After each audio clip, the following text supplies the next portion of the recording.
Selamat pagi anak-anak. Selamat kita belajar walaupun kondisi sekarang kita sedang menghadapi wabah corona, sehingga kita harus bisa memanfaatkan situasi dengan baik dengan cara belajar secara online. Semoga kita selalu sehat-sehat semua, dan dengan kita belajar hari ini pengetahuan kita semakin bertambah. Oke? Mari kita mulai. Pokok bahasan kita hari ini adalah tentang jurnal.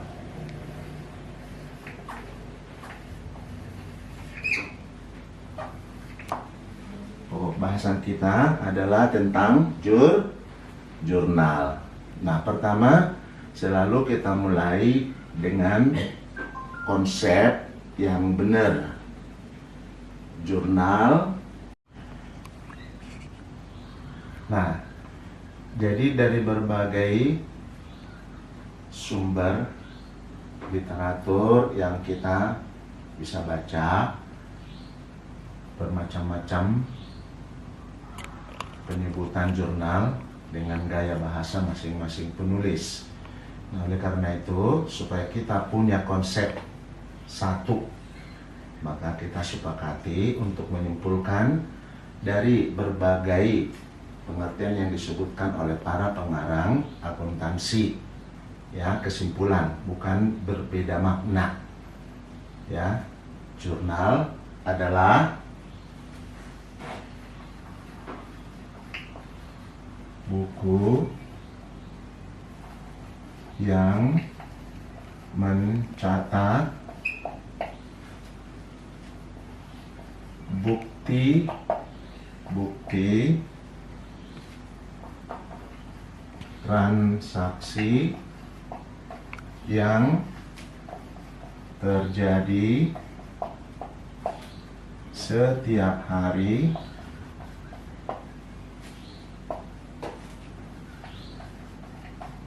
secara sistematis. Nah, perhatikan baik-baik. Jadi kita lihat di situ hal-hal yang penting. Ya, dia mencatat bukti-bukti transaksi. Mencatat bukti-bukti transaksi. Nah, transaksi itu terjadi setiap hari. Nah, dia harus mencatat secara sistematis. Nah, ini perlu diperhatikan sebagai kata-kata kunci bagaimana kita memahami jurnal, ya. Nah, jadi mencatat bukti-bukti transaksi, mencatat bukti-bukti transaksi yang terjadi setiap hari secara sistematis. Nah, baik, sampai di sini kita sepakat untuk tentang konsep jurnal. Oke? Baik. Sekarang dari konsep ini kita menemukan fungsi jurnal. Kita menemukan fungsi jurnal. Ya, fungsi jurnal di berbagai literasi banyak kita menemukan fungsi jurnal. Saya cuman ambil 2 saja, yang lainnya silakan anak-anak mengembangkan sendiri. Yang pertama, ya, kita lihat di sini, mencatat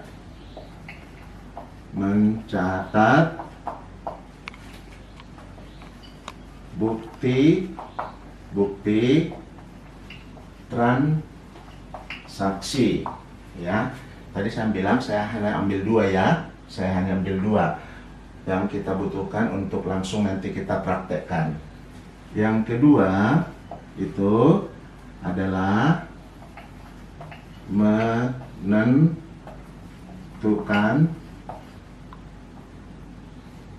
menentukan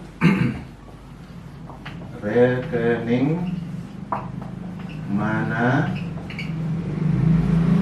yang di debit dan di kredit. Nah, perhatikan, kita ambil fungsi yang kedua, ya, menentukan rekening mana yang di debit dan di kredit. Nah, dua hal ini yang sangat kita butuhkan nanti dalam kita mempraktekkan tentang jurnal. Oke, sampai di sini jelas? Baik, terima kasih.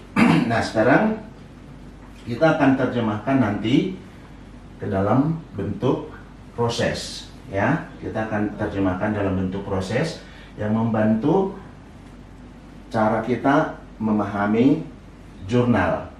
Nah, di sini kita menemukan nama rekening, menentukan rekening mana yang di debit dan di kredit. Nah, sekarang kita kembali dulu tentang memahami transaksi, ya. Kita ulang kembali, ya. Apa itu transaksi? Ayo. Baik, transaksi adalah kegiatan yang dilakukan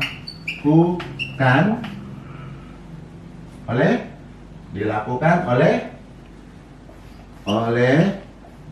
perusahaan, oke, yang dilakukan oleh perusahaan yang mengakibatkan perubahan. Nah, perhatikan, perubahan, ya, mengakibatkan perubahan, ya, terhadap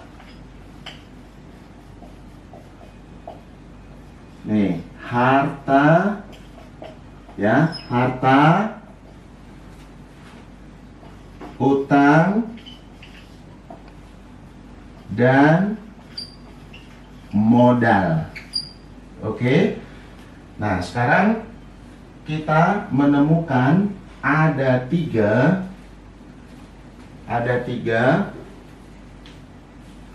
kelompok rekening, yaitu harta, utang, dan modal. Transaksi katanya melakukan atau mengakibatkan perubahan terhadap harta, utang, dan modal. Tentu di sini Anda harus langsung bertanya, ya, apa perubahannya? Oke, setuju? Apa perubahannya? Nah, setiap transaksi itu mengakibatkan perubahan. Nah, ini pertanyaan di sini nih. Perubahannya bagaimana? Ya. Nah, di situ adalah transaksi itu akan mengakibatkan perubahannya adalah dua, bertambah dan berkurang. Apa yang bertambah? Apa yang berkurang? Nah, itu ada tiga hal ini, ya. Harta, utang, dan modal otomatis akan berubahnya bertambah dan berkurang setiap ada transaksi. Nah, sekarang kaitannya ke sini apa?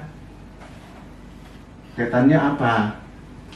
Kita di sini sekarang menemukan tiga rekening. Ya. Rekening itu, ya, diingat ya. Rekening 1, harta, 2, utang, 3, modal. Perubahannya apa? Perubahannya adalah bertambah dan berkurang. Sampai sini paham, ya? Baik. Sekarang perubahan itu bertambah dan berkurang. Nah, di sini kita terjemahkan dengan membuat mekanisme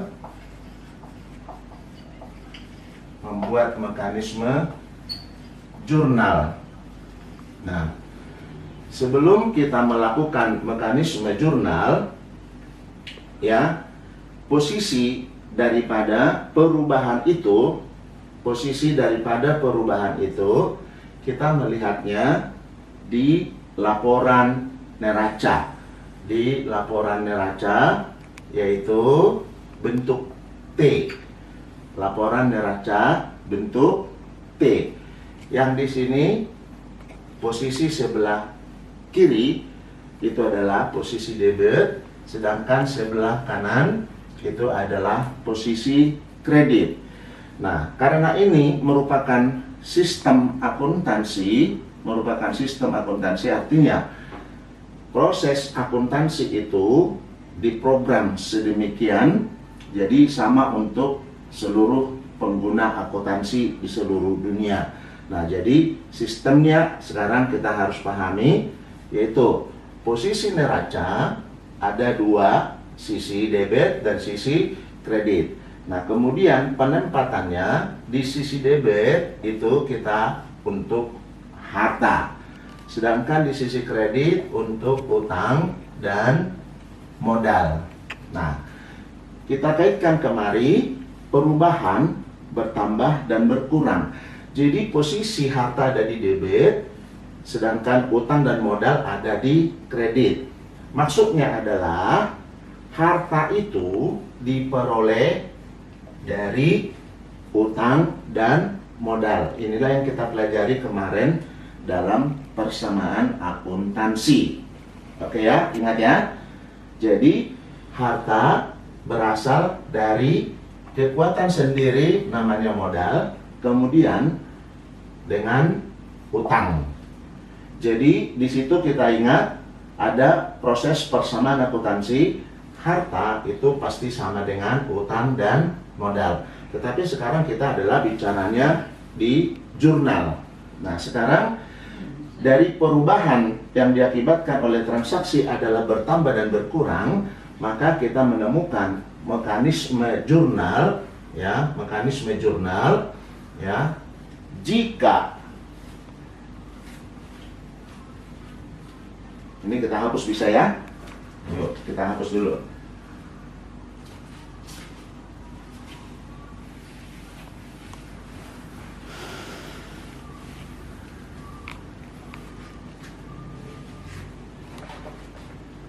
Ya, kita kembali lagi. Jika harta bertambah, lihat posisi ada di mana?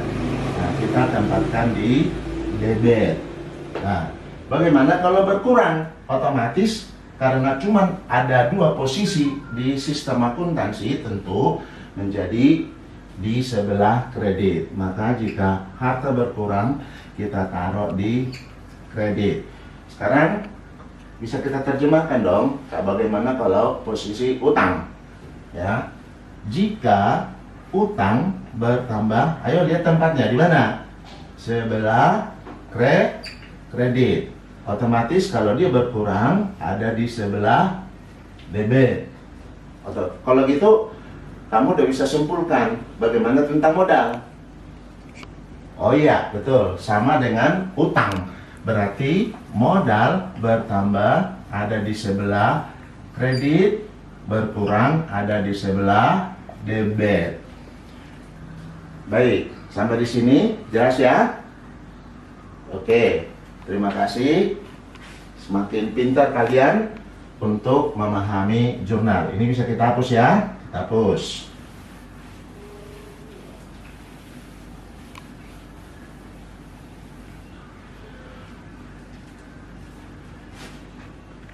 Nah, kemudian dalam persamaan akuntansi kita kemarin sudah mengenal ada 5 kelompok rekening. Sedangkan yang sudah kita atur di sini baru 3. Rekening apa yang 2 lagi?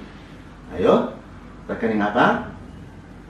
Baik, itu adalah rekeningnya adalah pendapatan dan beban. Pendapatan dan beban. Ditaruh di mana kemarin pendapatan dan beban? Baik, ada di laporan laba rugi. Oke, makasih. Kalian masih ingat? Ada di laporan laba rugi. Nah, sekarang bagaimana kita menempatkan posisi ini? Karena kita kan sekarang sudah beralih tentang jurnal. Nah, pendapatan kemarin itu dan beban itu mempengaruhi modal, ya. Dia mempengaruhi modal. Ingat, apa pengaruh pendapatan kepada modal? Baik, terima kasih. Kalian sudah ingat. Pendapatan itu akan mengakibatkan modal bertambah. Ya. Nah, sedangkan beban mempengaruhi modal. Pengaruhnya apa kemarin? Baik, terima kasih. Masih ingat. Beban itu akan mengurangi atau mengakibatkan modal berkurang. Ya. Kalau begitu, kita sambungkan ke gambar tadi. Karena pendapatan dan beban itu mempengaruhi modal, maka di bawah modal kita gambar kembali neraca yang sama, ya, sisi debit, sisi kredit. Lihat, pendapatan mengakibatkan modal bertambah. Modal bertambah ada di mana? Di kredit. Jadi di sini kita tempatkan pendapatan. Oke, ingat ya. Kemudian beban mengakibatkan modal berkurang. Maka sebelah debit kita tempatkan beban. Oke. Nah, sekarang dari posisi ini kita lihat beban ada di sebelah debit karena mengakibatkan modal berkurang, sedangkan pendapatan ada di sebelah kredit karena mengakibatkan modal bertambah. Berarti bisa dong kita lanjut, ya, lanjut ke mekanisme jurnal. Oke, berarti kalau gitu, jika pendapatan bertambah itu akan mengakibatkan posisinya ada di kredit, sedangkan kalau berkurang itu posisinya di debit. Oke, baik. Sekarang bagaimana pendapatan? Bagaimana beban? Ya, lihat posisi di debit kan, berarti beban bertambah ada di debit, sebaliknya berkurang ada di kredit. Oke, sekarang sudah lengkap mekanisme jurnal. Ini penting, harus dikuasai. Ya, ingat, menguasai jurnal itu sama dengan sudah terampil akuntansi, boleh dibilang 70%. Ya. Jadi jurnal itu sangat penting dikuasai dalam kegiatan akuntansi. Oke, sampai di sini bisa dipahami? Baik. Kalau begitu, sampai di mekanisme jurnal ya harus dikuasai ya. Nah, sekarang kita lihat dalam sistem pencatatan akuntansi, ya, itu selalu berpasang-pasangan. Ya, itu selalu berpasang-pasangan. Artinya selalu ada di debit dan ada di kredit. Ya, selalu ada di debit dan di kredit. Jadi sistem pencatatan akuntansi adalah sistem berpasangan. Ya, atau dikenal dengan istilahnya double entry.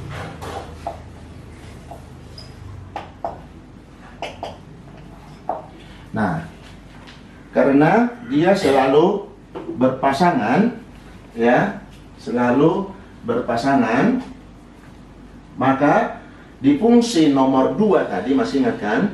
Di fungsi nomor 2 menentukan rekening, baik, menentukan rekening mana yang di debit dan di kredit. Nah, jadi kalau kita tulis ulangnya, menentukan rekening yang di debit dan di kredit. Nah, berarti posisi rekening itu yang sangat penting harus kita kuasai, ya. Rekening apa yang di debit dan rekening apa yang di kredit. Nah, ini kita jawabannya ada di sini, di mekanisme jurnal. Oke. Nah, sekarang kita akan terjemahkan, ya. Kita akan terjemahkan, ya, bagaimana kita menemukan rekening itu di debit dan di kredit.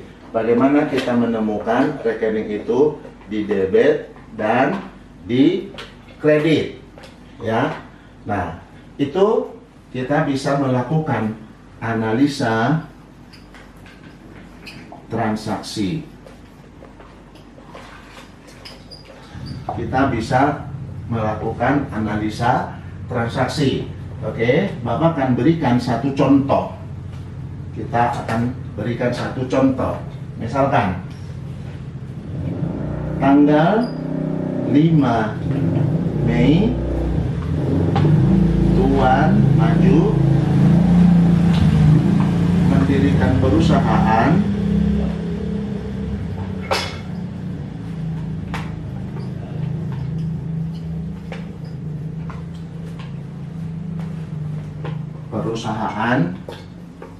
bengkel dengan menyetor uang tunai sebesar 150 juta rupiah, ya, menyetor uang tunai 150 juta. Sekarang kita lihat tadi akuntansi menggunakan sistem berpasangan. Berarti sistem berpasangan itu adalah setiap transaksi harus dicatat kepada 2 atau lebih rekening. 2, jadi berpasangan, minimal 2. 1 nggak boleh, 2. Lebih bolehkah? Boleh. Jadi sistem berpasangan itu adalah setiap transaksi, ya, setiap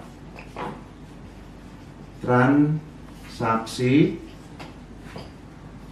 dicatat ke dalam 2 rekening atau lebih. Ya, ingat ya, minimal ada 2. Nah, sekarang bagaimana kita menemukannya? Ya, gampang, ya. Selalu transaksi itu kita baca, baru munculkan pertanyaan. Perhatikan, karena kita harus mencari 2 rekening, ya. 5 Mei, Tuan Maju mendirikan perusahaan bengkel dengan menyetor, nih tuh lihat, dia menyetor uang, ya.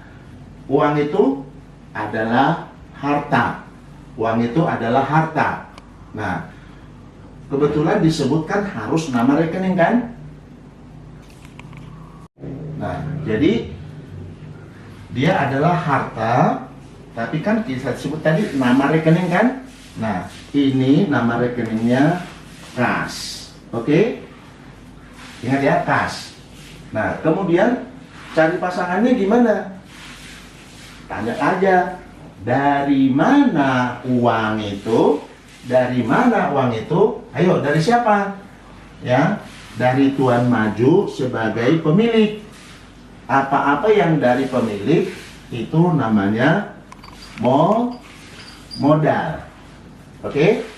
Sekarang kita sudah menemukan pasangannya adalah kas dan modal. Nah, tinggal kamu ikuti bagaimana menentukan di debit dan di kredit, dan bagaimana pengaruh transaksi. Itu dua itu, ya. Bagaimana pengaruh transaksi. Nah, akibat transaksi tanggal 5 ini, bagaimana kas perusahaan? Ingat, kita bicara perusahaan. Bagaimana kas perusahaan? Ya, apa? Nah, kas bertambah.